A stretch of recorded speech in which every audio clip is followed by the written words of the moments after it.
What's going on, everyone? Badger here. Should have like and sub, and let's get into this. So this is something I would bring up on stream just to trigger Gooch. Most comics these days do that quite easily. We got the new Bane for the Absolute series, which DC wants to say is doing really well, but while doing a little research for this, because yes, shockingly, we do research. I was looking back, so this is from 2024, but the Absolute Batman writer Scott Snyder cast doubt on DC Comics surviving for 2 more years. It's a very polarizing series with a lot of decisions. Most people aren't jiving with.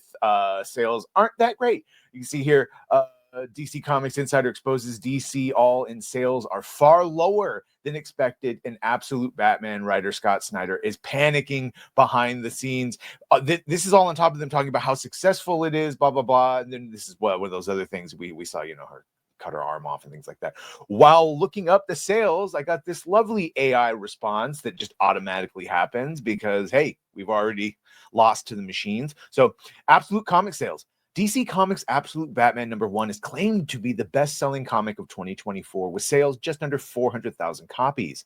However, it trails behind the massive sales of comics like Dogman, which, any Rippaverse book has sold more than 400,000 copies. Just saying. Anyway, the Dogman, which has multi-million print runs, despite DC's claim, Absolute Batman #1 is only the top-selling comic book in comic book stores according to Bleeding Cool annual bestseller list, followed by Ultimate Spider-Man. So you can see they've been getting fun with this series the whole time, and now we've got their version of Bane, who tiny head syndrome. I don't know. It looks absolutely ridiculous.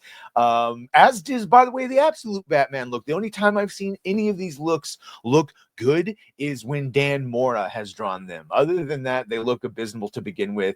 Don't forget that Absolute also added in Black Batgirl, or what will soon to be Black Girl Magic. Yeah, make it make sense.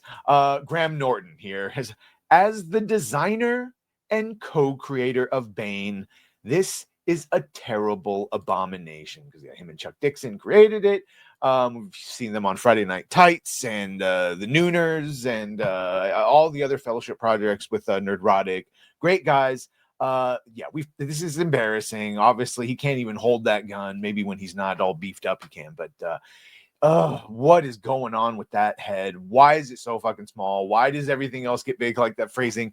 So, yeah. What more authority do you want than the actual designer? So, like I said, as the designer and co-creator of Bane, this is a terrible abomination.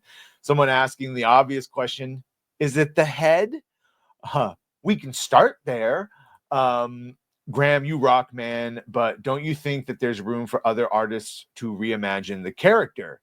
Fair question. And he says, of course, many have, and done excellent interpretations. This is not one of them. Correct. This is not one of the excellent interpretations that we have seen. The man booby tit thing that comes up, the like stomach, I don't know. It's weird. Like a tattoo in the back. I can't tell exactly what they got going on there. Just give him a tank top. Jesus. As opposed to the big green gnarly tubes. Yeah, it's fine. I got a Arkhamverse figure back there that's basically like this. What are you going to do, though? Laugh and mock at it. So there you go. The actual creator, co-creator, no bueno. But you think this is good? Is anyone that watches this actually reading pirated or bought, whatever, I don't care. Are you actually reading the Absolute comics? Is it good? Did they get good? I don't know, because the designs put me right off, and that Bane looks ridiculous. Either way, let me know what you think. Make sure to like, share, and sub. If you have done that, thank you. If you're going to do that, thank you. And well, bye.